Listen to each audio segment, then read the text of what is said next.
সকালবেলায় ওদের মুড়ি বাতাসা না দিয়ে ভাত রান্না করে দিলে হতো না? না না বৌমা, এ আমাদের পূর্বপুরুষের ঐতিহ্য, প্রথম থেকে হয়ে আসছে, কোনোদিন অসুবিধা হয়নি, আর আজকে অসুবিধা হবে। আর যদি সকালবেলা ভাত করতে যায়, কমপক্ষে 3 কেজি চালের ভাত লাগবে।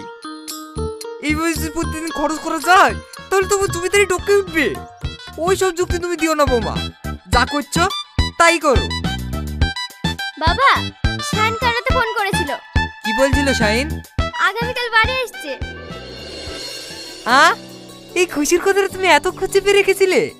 এ তো খুব ভালো কথা। হে সাল্লু, হে সোহেল, তোদের মুড়ি বাতাসাগুলো নিয়ে যা।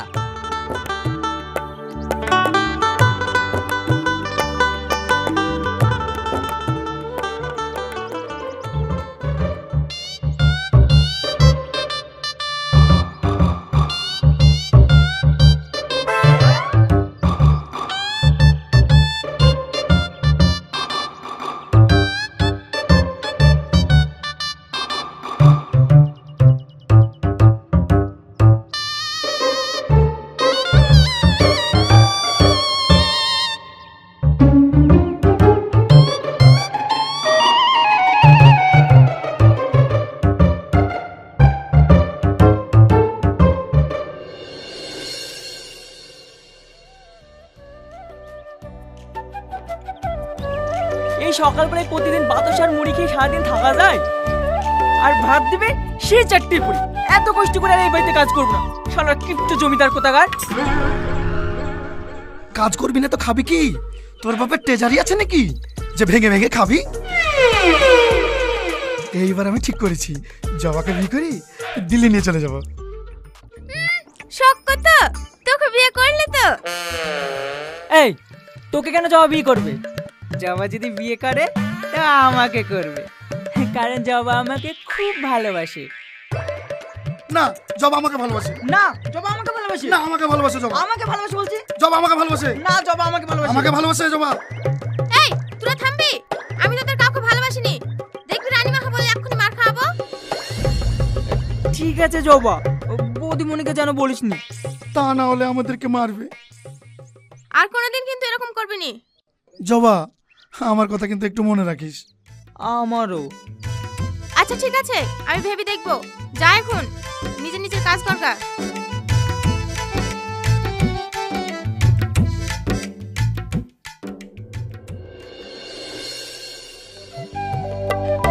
এই শ্রাবণী, সবজিগুলা কাট, আমি কাপড় মিলি রান্না করব।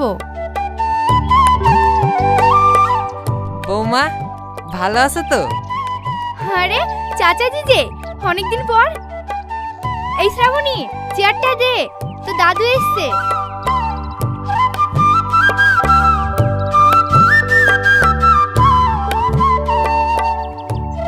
ভালো আছেন দাদু? বসেন। হ্যাঁ সাবনি, খুব ভালো আছি। তুই ভালো আছিস তো? হ্যাঁ দাদু, ভালো আছি। আমি আর বেশিক্ষণ বসবো না, একটু বাজারে যেতে হবে। শাইন আবার বিদেশ থেকে বাড়ি আসছে। শাহিন আজকে বাড়ি আসছে? দেখিস বৌমা, শাইনের কথা শুনি অমনি শ্রাবণী মুখটা লজ্জায় রাঙা হয়ে গেল। ওদের 4 হাত এক করতে পারলে আমি বাঁচি রে মা।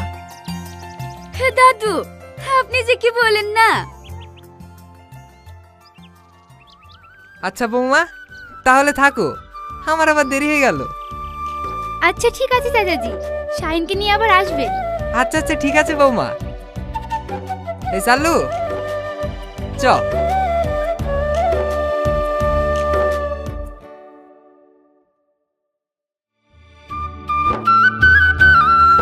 কি দাদু, সকাল সকাল বাজারে? আরে ওদিকে কোথায় যাচ্ছেন? মাছ কি নেবেন না? মাছ তো লেবই, তোর কাছে ওই চুনপুটি মাছ লেবো নাকি? আমি মাছ নেবো রুই, বাজারে সব থেকে বড় মাছ। কি ব্যাপার দাদু, ভাগ্যের চাকা বদলে গেল নাকি? জীবনে তো আপনাকে বড় মাছ কিনতে দেখিনি, পচা মাছ ছাড়া। কারণ কালকে আমার নাতি ইঞ্জিনিয়ার পাশ করে বাড়ি আসছে, সে কি এসে তোর কাটালা পুঁটি মাছ খাবে নাকি? যত সব। হ্যাঁ মাছ দে।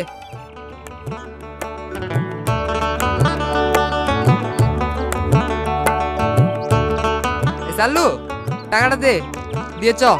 ঠিক আছে বাবাজি।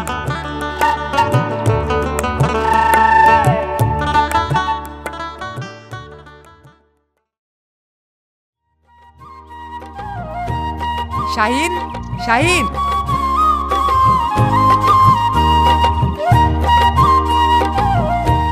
হ্যাঁ বলেন দাদু। আয় বস।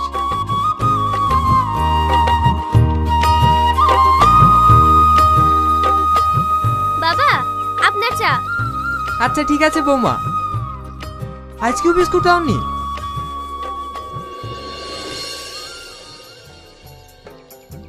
রোজকার মতো কি আজকেও চিনি দাওনি? আপনি তো চিনি বিস্কুট কিছুই খান না।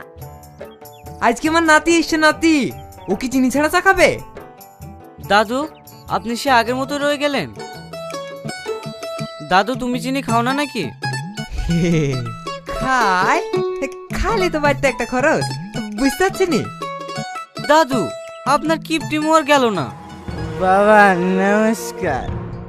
জাইন ঠিক আছিস বাবা? অগর শুনছো? তাড়াতাড়ি আমার খাবারটা নিয়ে এসো, খিদেতে পেটটা চোচো করছে। দাদু আব্বা সারা জীবন একই থেকে গেল। কুকুরের লেজ কি কোনোদিন ঘি দিয়ে ডলি ষাট হয়? চ শাহিন, অনেকদিন পর গ্রামে এসছিস, গ্রামটা একটু ঘুরে দেখবি। হ্যাঁ দাদু খুবই ভালো হবে, চলেন যাই। বৌমা, মাছটা ভালোভাবে রান্না করো, দুজনে এসে দুপুরে জমিয়ে খাবো। আচ্ছা বাবা ঠিক আছে।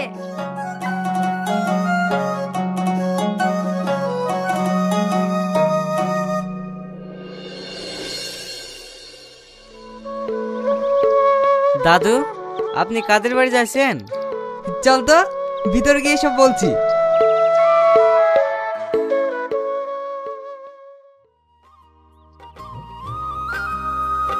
বৌমা, চাচাজি আমাদের বাড়িতে। ভালো আছিস মা? আর শ্রাবণী কই? চাচাজি এটা আমাদের শাহিন।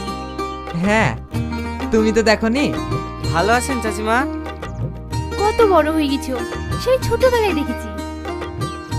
মা এই লাউটা রহিমা ভাবি দিল। দাদু ভালো আছেন? এনাকে তো ঠিক চিনলাম না। এই তো আমাদের শাহিন, বাইরে থেকে অনেক পরে এসেছে। ভালো আছেন আপনি? হ্যাঁ হ্যাঁ ভালো আছি। ওর নাম শ্রাবণী, খুব ভালো মেয়ে। সে তো দেখতেই পাচ্ছি। দাদু অনেক দেরি হয়ে গেল, চলেন বাড়ি যাই। বাবা একটু নয় দেরি হলো, তাতে আবার কি এমন ক্ষতি হয়ে যাবে? না না ঠিক আছে, পরে আসবো।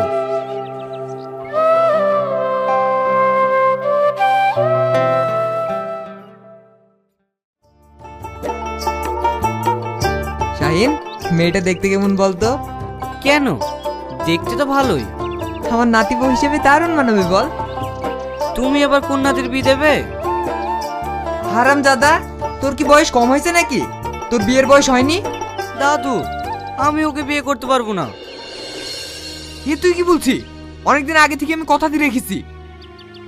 আমিও একজনকে কথা দিয়ে রেখেছি দাদু, আমি ওকে ভীষণ ভালোবাসি। ওই আমার জান, ওকে ছাড়া আমি বাঁচবো না।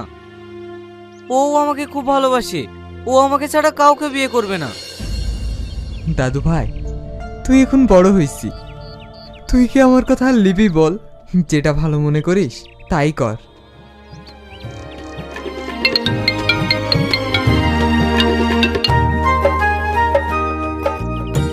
হ্যাঁ আকাশ বল। হ্যাঁ কবে? ঠিক আছে আমি আসছি। কে ফোন করেছিল? কোথায় যাবে? দাদু আমাকে একটু অফিসে যেতে হবে, আর সালমা আমাকে ডেকেছে। তুমি দুঃখ করো না দাদু, সালমা আমাকে ফোন করেছিল, একটা সার্টিফিকেট আছে, ওই সার্টিফিকেটটাই আমি আনতে যাব। ঠিক আছে, কখন বেরাবি? ভোরের গাড়ি ধরে চলে যাব। ঠিক আছে, চ এখন বাড়ি চ।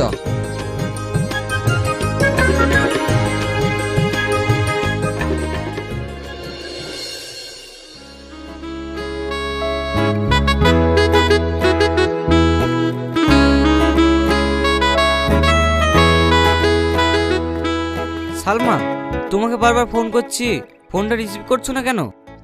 দেখতেই তো পাচ্ছ রিসিভ করছি না, তারপরে ফোনটা করছো কেন? তুমি এখানে কেন? আর তোমাকে এখানে আসতে কে বলেছে? গায়া ভূত একটা। এসব জায়গায় তোমাকে চলে? তুমি না আমাকে ভালোবাসা একদিন ভালো করে কথা বলেছি নাকি অমনি প্রেমে পড়ে গেছো? ভালো করে আয়নায় মুখটা দেখে নিও, আমার সাথে তোমার যায় না। দেখতে পাচ্ছো কিরকম হ্যান্ডসাম? এটাই আমার বয়ফ্রেন্ড। এই হ্যাংলাটা নাকি? চলো Salma.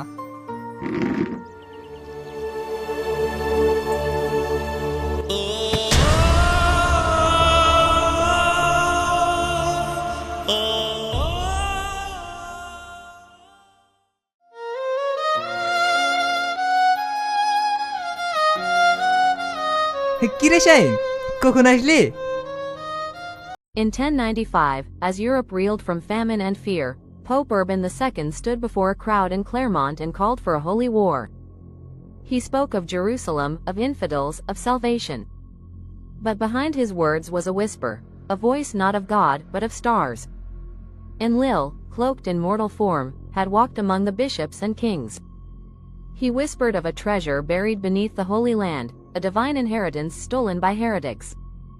He promised glory, gold, and eternal favor. Knights, peasants, and kings answered the call.